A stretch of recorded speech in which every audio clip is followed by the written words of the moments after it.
Kilalanin si Milano Sanchez, ang napapabalitang bagong boyfriend ni Claudine Barreto. Claudine Barreto, ready na nga bang umibig muli? Ito ang buong istorya. Usap-usapan ngayon ang estado ng buhay pag-ibig ni Claudine Barreto. Isinapubliko kasi ng aktres ang lalaking tila nagpapatibok ngayon sa kanyang puso. Sa kanyang Instagram post nitong October 30, ini-upload niya ang larawan kasama ang lalaking nagngangalang si Milano Sanchez. Sa mismong photo nila together, makikita ang pagiging sweet nila sa isa't isa kung saan yakap-yakap pa ni Claudine ang lalaki. Pansin naman ang malalaking ngiti ng aktres sa naturang larawan. Nakaagaw pansin naman sa mga netizens ang caption ng aktres sa nasabing post. Saad niyang, "Can you really wait? No matter how long. No one will break me. Swear." Habang nakatag pa ang Instagram account ng lalaki. Dahil sa bagong update ng aktres, na-curious ang karamihan ngayon kung sino ang lalaking napapabalitang kanyang bagong boyfriend. Base sa IG account nito, spotted din ang mukha ni Claudine sa mismong Instagram feed ni Milano. Mababasa naman sa post niya ang nakakakilig na caption tungkol na sa kanyang paghihintay para nasa aktres. Saad niyang, "The courtship starts now. No matter how long it takes, I will wait. No one will ever break you again." Dahil sa bagong pag-ibig ng aktres, marami sa kanyang mga fans ang nasiyahan at handa na siyang pumasok muli sa isang relasyon. Napag-alaman nga ni si Milano ay siyang kapatid ng broadcaster na si Corina Sanchez. Pansin din ang ilang larawan ni Corina sa mismong IG feed ng kapatid. Napag-alaman din na lumahok siya bilang kandidato sa pagkakagawad sa isang distrito sa Parañaque noong May 2025. Public figure na medyo pribado ang personal niyang buhay, kaya kakaunti ang opisyal na impormasyon tungkol sa kanyang background at relasyon. Nagbigay suporta naman ang mga fans ni Claudine para sa kanya, ilan sa komento nila. "Good luck din kay Claudine. Brother yan ni Corina Sanchez. Handa na ba kayo? Congrats po. Sana endgame niyo na ang isa't isa. Sir, alagaan niyo po si Claudine. She needs someone by her side and a shoulder to lean on." Samantalang may ibang netizens naman na concern sa pakikipagrelasyon ng aktres ngayon, anila, "To be honest sir, ayoko na uli pumasok si Clau sa isang relasyon. Pero sana pure intention mo kundi bash aabutin mo sa akin. At dahil pakialamera tayong lahat, eto lang masasabi ko, kinikilig ako.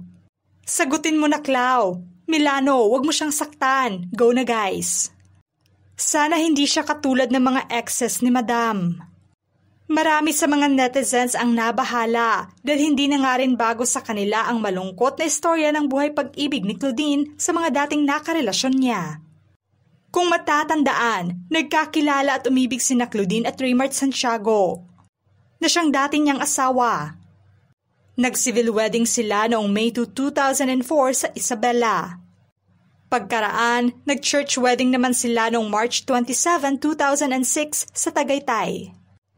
May 2 anak silang magkasama, sina Sabina at Santino.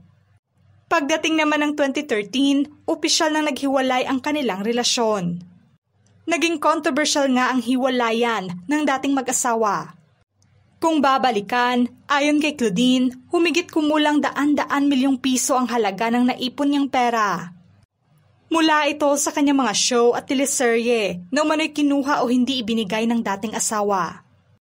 Binanggit niya noon na ang iniwan sa akin was 25,000 pesos. Sa isang bangko pa lang was like 116 million pesos.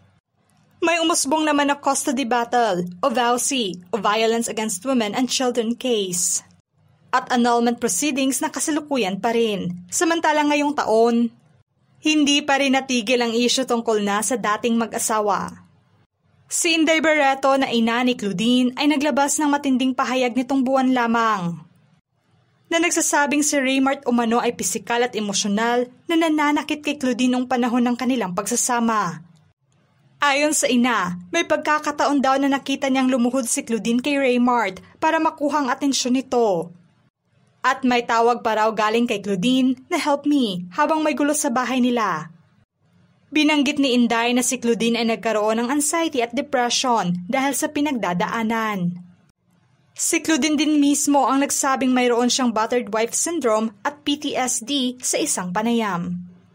Dahil dito, hindi napigilan ni Raymart na sagutin ang mga sinabi ng ina ng dating asawa. Sumagot siya sa pamamagitan ng kanyang mga abogado. Tinawag nilang untruthful and slanderous ang mga pahayag nito at sinabi niya na may gag order ang korte noong 2023 na dapat nilang sundin. Samantalang matatanda ang nagbigay naman ng pahayag ang aktres noon tungkol na sa pagpasok niyang muli sa isang relasyon.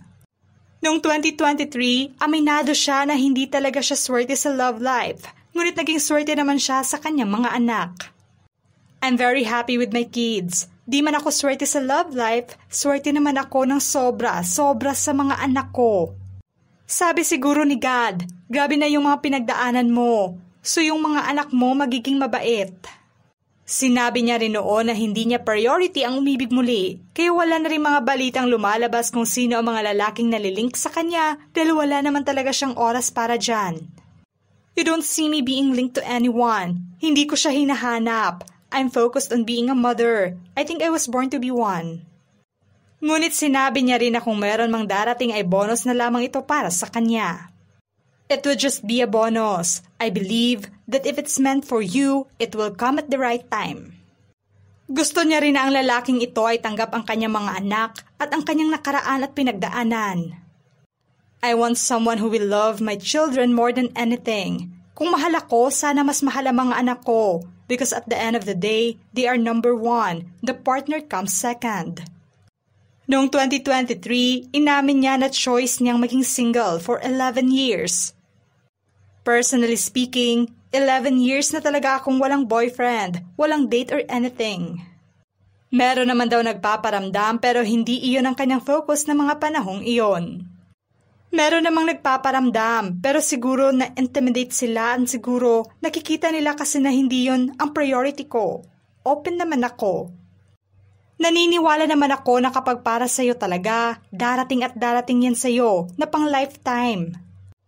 Kaya ngayon na may napabalitang manliligaw ang aktres, hindi maisantabi ng mga taga-suporta ng aktres na mabahala ng kaunti. Lalo pa at may kukonsiderang traumatic nga ang past experiences niya sa usaping pag-ibig. Hindi pa naman kumpirmado ang tunay na estado ng relasyon ni Claudine at Milano at wala pang kumpirmasyon na opisyal na ang kanilang relasyon. Hiling ng mga fans ng aktres na sana ito na ang kanyang the one at panghabang buhay na makasama. Pansin naman ng mga fans niya na tila matinong tao ito at sana hindi na rin maranasang muli ng aktres na masaktan lalo na at hindi na rin siya bumabata. Ano ang masasabi niyo sa napapabalitang bagong kasintahan ni Claudine Barreto ngayon? Just comment below.